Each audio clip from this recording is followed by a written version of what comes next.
आप देख रहे हैं इंडिया टीवी। आपके साथ मैं हूं मीनाक्षी जोशी। हम हिंदुस्तानी में आज बात सबसे पहले एक ऐसे चैंपियन की जो रूस से भारत आया था टेनिस की कोचिंग लेने के लिए, लेकिन लॉकडाउन में अब वो इंसानियत की सर्विस देने में लगा हुआ है। वो अभी भी रूस नहीं लौटा। अहमदाबाद में एक एनजीओ के साथ मिलकर जरूरतमंदों के लिए फूड पैकेट्स तैयार कर रहा है। रूसी खिलाड़ी के माता पिता डॉक्टर हैं और वो अपने देश में कोरोना के मरीजों की देखभाल कर रही हैं, लेकिन ये खिलाड़ी भारत में कैसे कोरोना के खिलाफ जंग लड़ रहा है, देखिए।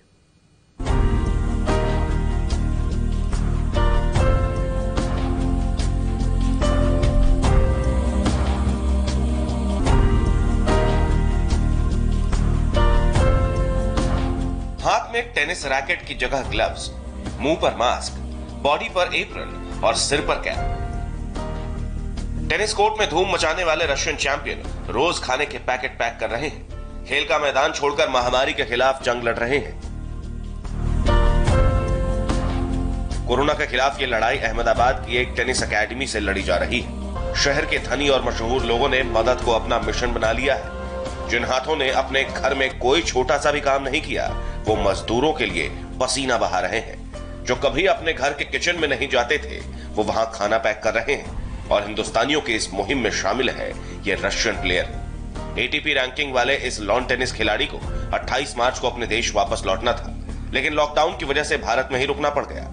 मॉस्को में डॉक्टर माता पिता मरीजों की सेवा में लगे हैं और पिता से हजारों किलोमीटर दूर बेटा पराए देश में समाज सेवा कर रहा है। मरीजों का इलाज करने के दौरान बॉस्को के पिता कोरोना पॉजिटिव हो गए, लेकिन बॉस्को के जुनून में कोई कमी नहीं आई है। This is a great opportunity. I would never think that I could have this experience before, and I know for sure, for a fact, that this is a good feeling of doing such job for people who actually need it right now. Food packet बांटने का सिलसिला 300 से शुरू हुआ था, अब 10,000 तक पहुंच गया है। अहमदाबाद में अलग अलग सेक्टर्स पर लजीज खाना बनाया जा रहा है।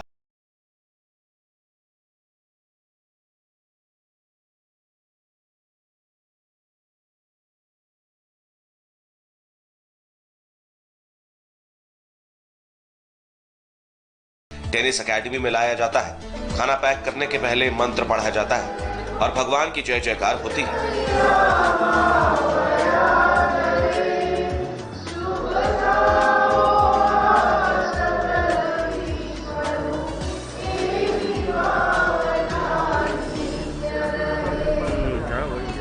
स्प्रेड हैप्पीनेस यानी खुशियां फैलाओ, इसी उद्देश्य के साथ शुरू हुआ श्री शावा फाउंडेशन। और आज आप देख सकते हैं इस फाउंडेशन ने जिम्मेदारी उठाई है। मैं आपको बता दूं, ये वो लोग हैं जो काफ़ी एफ्लुएंट और धनी परिवारों को बिलोंग करते हैं। शायद अपने घर में एक पानी का ग्लास भी ये नहीं उठाते खुद, लेकिन यहाँ पे आप देख सकते हैं जुटे हुए हैं।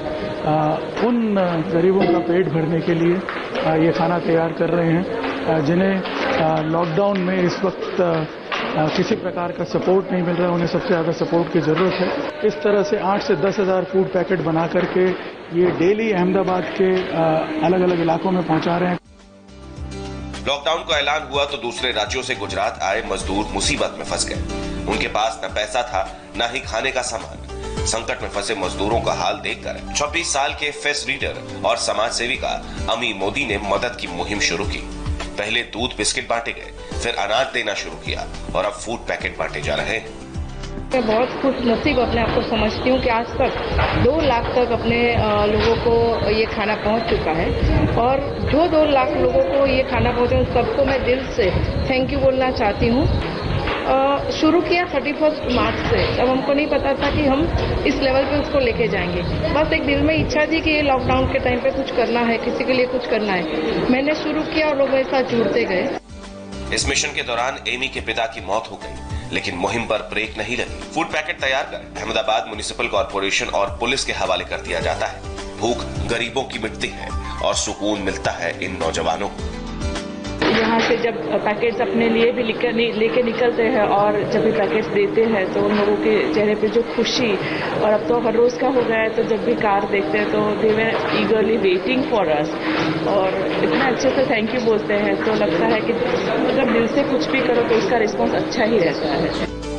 समाज सेवा के इस काम में मदद का हाथ बढ़ाने वालों की तादाद बढ़ती जा रही है। मददगार इतने ज्यादा हैं कि सबको रोज मौका नहीं मिल पाता और जिन्हें मिलता है वो गरीबों की मदद के लिए दौड़े चले आते हैं।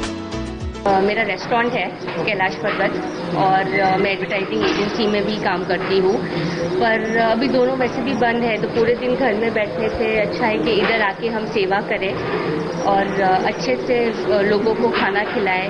एज अ सोसाइटी हमारा भी फर्ज है लोगों को वापस देने का सोसाइटी में। इन सब ने ठाना है हर भूखे को भोजन कराना है। मददगारों का ये जोश इस बात का सबूत है कि कोरोना थक जाएगा, लेकिन कोरोना के खिलाफ जंग लड़ने वाले कभी नहीं थकेंगे। निर्णय Kapoor, India TV, Ahmedabad. Corona की जंग के खिलाफ बड़े बड़े खिलाड़ी ही नहीं, आरएसएस के स्वयंसेवक भी मैदान में डटे हुए हैं। कोरोना के संकट काल में जगह जगह मजदूर फंसे हुए हैं। ये हर हाल में अपने घर पहुंचना चाहते हैं, तभी तो सैकड़ों मील का सफर ये पैदल ही तय कर रहे हैं। भूखे प्यासे बस चलते जा रहे हैं। इन मजदूरों की मदद के लिए आरएसएस ने हाईवे पर कैंप लगा दिया है, जिसमें मजदूरों को खाना पीना, दवाइयां, यहां तक कि उनके राज्यों की सीमाओं तक के लिए व्यवस्था की जा रही है।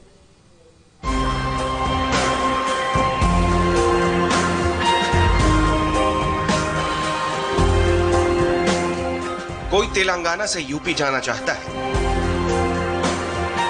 कोई हैदराबाद से बिहार जाना चाहता है, किसी को मध्य प्रदेश जाना है तो कोई छत्तीसगढ़ जाना चाहता है। कर्नाटक, आंध्र और तेलंगाना से हजारों मील पैदल चलते चलते ये मजदूर थक रहे हैं, भूख से तड़प रहे हैं, लेकिन इन मजदूरों का बस एक ही मकसद है, किसी तरह अपने घर पहुंचना। इन प्रवासी मजदूरों के लिए देवदूत बनकर सामने आई है आरएसएस, जिसने नागपुर में रिंग रोड पर कैंप लगाया है।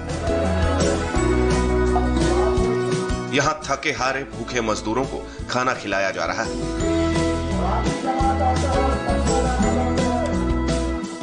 दवाइयां मुहैया कराई जा रही हैं। मजदूरों को बॉर्डर तक छोड़ने का बंदोबस्त किया जा रहा है। जहां तक नजर दौड़ाएंगे मजदूर ही मजदूर दिखाई देंगे। महिलाओं की लाइन अलग है तो पुरुषों की अलग। हर किसी के हाथ में एक फॉर्म है जिसमें उस मजदूर की डिटेल ली जा रही है। संघ के कार्यकर्ता एक एक मजदूर से पूछ रहे हैं कहां जाना है, कहां से आ रहे हैं। सभी दोस्तों से विनती है कि एक एक हाथ का अंतर बनाए रखे। भाई दूर दूर बैठो, एक हाथ भर में। तमाम मजदूर गत्थे पे जत्थे पर लेकर मध्य प्रदेश छत्तीसगढ़ की तरफ रवाना हो चुके हैं। मैं इस वक्त नागपुर के बॉर्डर पे हूँ, जहाँ पर इन्हें रुक कर आरएसएस के स्वयं सेवकों के साथ साथ तमाम एनजीओ यहाँ पे इनके जाने का इंतजाम करिए, एटलीस्ट ये पैदल न चले, बॉर्डर तक पहुंच जाए। ये आप देख रहे हैं आरएसएस के स्वयं सेवक यहाँ पे बैठे हुए, कुछ उनका फॉर्म भरा जा रहा है। ये कोई तेलंगाना से आया है तो कोई आंध्र प्रदेश से तो कोई कर्नाटक से, विविध राज्यों से ये मजदूर पैदल ही चल दिए हैं। पैदल आए आप? हाँ पैदल। क्या काम करते थे वहाँ पे? वेल्डिंग का। तो क्यों वहाँ तो फैक्ट्री शुरू हो गई है, ट्रेन शुरू हो गई, फिर पैदल क्यों चले? ओ थोड़ा मजबूरी था इसलिए चले। वो काम वैसा मतलब पैसा वैसा ना था इसलिए मतलब पैसा नहीं दिया था? नहीं दिया था। कैंप में आने वाले हर मजदूर का मेडिकल जांच भी हो रहा है। कैंप में बाकायदा डॉक्टर्स की टीम है जो एक एक मजदूर की जांच कर रहा है, देख रहा है उसमें कोरोना का कोई लक्षण तो नहीं, उसे बुखार या कोई दिक्कत तो नहीं। इन मजदूरों को फिटनेस फॉर्म दिया जा रहा है ताकि यहाँ से निकलने के बाद उन्हें परेशानी न हो। 2 दिन पहले यहाँ पे 11,000 लोग यहाँ से गए हैं। ये पाठक जी और ये सर जी, इनका ये ऑक्ट्रा नाका है। यहाँ पे वो from first day of lockdown वहाँ से चाय बिस्किट से यह कार्यक्रम शुरू हुआ है। आज यहाँ पे रोज 11,000 लोग इनके यहाँ से खाना लेके जा रहे हैं। कौन यहाँ पे खाना लाके देता है उसका नाम भी हम जानते नहीं। कोई खाना लाके देता है, कोई चावल धान सब लाके देते हैं। आज से बहुत से एनजीओ है और आरएसएस ये सब मिला के यहाँ पे थोड़ा सा ऑर्गेनाइज कर रहे हैं। बड़े बड़े डिब्बों में नमकीन और बिस्किट के पैकेट्स हैं। बड़े बड़े बर्तनों में खाना रोजाना ऐसे ही बंदोबस्त होता है ताकि कैंप में पहुंचने वाले मजदूरों को खाना खिलाया जा सके। इतना ही नहीं, कैंप में मजदूर महिलाओं की जरूरत का भी ख्याल रखा जा रहा है। ये मजदूर आ रहे हैं सिकंदराबाद, तेलंगाना, बेंगलोर, उसके बाद में इधर गुजरात, ये साइड से भी आ रहे हैं, गुजरात, सूरत वगैरह सब। और यहाँ पे हम आने के बाद में खाने की सुविधा है पूरी, प्लस स्लीपर्स, चप्पल, जूते जो हो सकते हैं वो दे सकते हैं, हम देते हैं। प्लस मेडिसिन भी अवेलेबल है जो जरूरी है, डॉक्टर यहाँ पे चेक करते हैं और मेडिसिन भी देते हैं। कोरोना काल में आरएसएस के इस मुहिम में कई एनजीओ और टोल के प्रबंधक भी जुड़े हैं, जो मजदूरों के खाने पीने, जूते, कपड़ों और दवाइयों की ही नहीं बल्कि उनके राज्यों की सीमा तक पहुंचाने की व्यवस्था भी कर रहे हैं। टोल से गुजरते ट्रकों में बैठाकर उनके राज्यों के बॉर्डर तक पहुंचाया जा रहा है। कोरोना काल में लॉकडाउन की वजह से राज्यों में फैक्ट्रियां बंद हो गई हैं, मजदूर अपने घर लौट रहे हैं। बसों में चलने के लिए कई नियम हैं, जिसमें काफी समय लगेगा, इसीलिए ये लोग पैदल ही निकल पड़े हैं। धूप में क्यों पैदल निकले? ट्रेन शुरू हो चुकी है, फैक्ट्रियां शुरू हो गई। नहीं सर, हम लोग फार्म भरा लिया था। पुलिस वाले उधर डंडे से मार के भगा रहे हैं, तो सर हम लोग का कंपनी से निकाल दिया जा रहा है। हमारा कंपनी वाला निकाल दिया। मैं बोला फार्म भरा, तो साहब ने बोला कि वो फार्म भर दिया है, कुछ दिन में आ जाएगा। तो मैं 4 दिन हो गया। कहाँ जा रहे हैं? बंगाल जा रहे हैं। ट्रेन चल रही है, उसके बाद पैदल क्यों निकल गया? क्या करे, जाना तो पड़ता, जाना पड़ेगा ही। आप कहाँ जा रहे हैं? यूपी में जाना है। यूपी। कहाँ से आ रहे हैं? नागपुर से जा रहे हैं। नागपुर से जा रहे हैं, लेकिन नागपुर से ट्रेन तो जा रही है। नहीं सर, तब ट्रेन का कोई सुविधा नहीं है। बोल रहे हैं कि अभी कोई ट्रेन 2-3 दिन बाद आएंगी, अभी किसी को रुकने का नहीं है यहाँ पे। सब लोग बोल रहे हैं कहाँ जाना है। आरएसएस के इस कैंप में रोजाना 7 से 10 हजार मजदूर आ रहे हैं, जिनकी पूरी मदद की जा रही है। संघ का कहना है कि उनका यह मिशन तब तक जारी रहेगा जब तक मजदूरों का पलायन रुक नहीं जाता। Yogendra Tiwari, India TV, Nagpur. Corona से जंग में तमाम देसी विदेशी कंपनियां भी दिल खोलकर दान कर रही हैं। ग्लोबल कॉरपोरेशन कारगिल जैसे गरीबों को, जरूरतमंदों को कैसे उनकी मदद कर रही है, आप भी देखिए।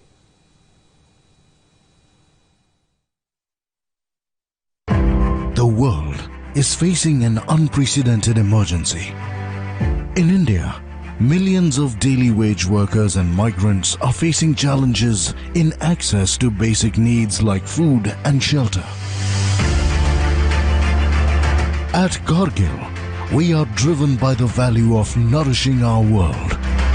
And to tackle a humanitarian crisis of such proportions, we are working hard to ensure that families in need have access to meals. We have partnered with NGOs and government agencies to provide over 16 million meals to families in need. Through multiple humanitarian actions around the country, we are prepared for this fight against hunger. One of our key interventions has been partnering with Maharashtra state government agencies in Pune Zilla Parishad to provide Gemini sunflower oil to over 100,000 families in and around Pune. Further, in association with our partners, we are providing cooked meals and dry rations across 16 cities in India. We are also a part of nationwide relief efforts through contributions to the PM CARES Fund, supporting local administration in relief operations and working in communities through NGO partners. Employees across our factories and distribution centers ensure that we continue to produce and supply essential food items like atta and oil to cater to the community. We are committed to stand with the country in this time of need. Supporting the nation, nourishing our world.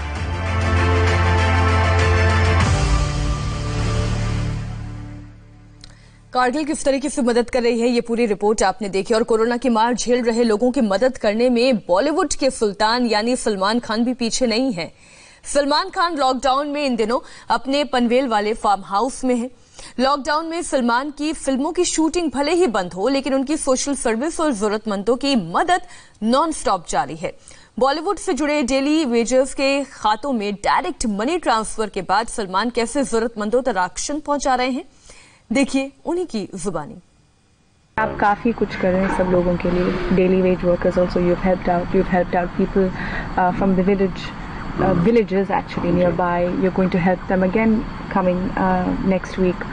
So हाँ, कोशिश है।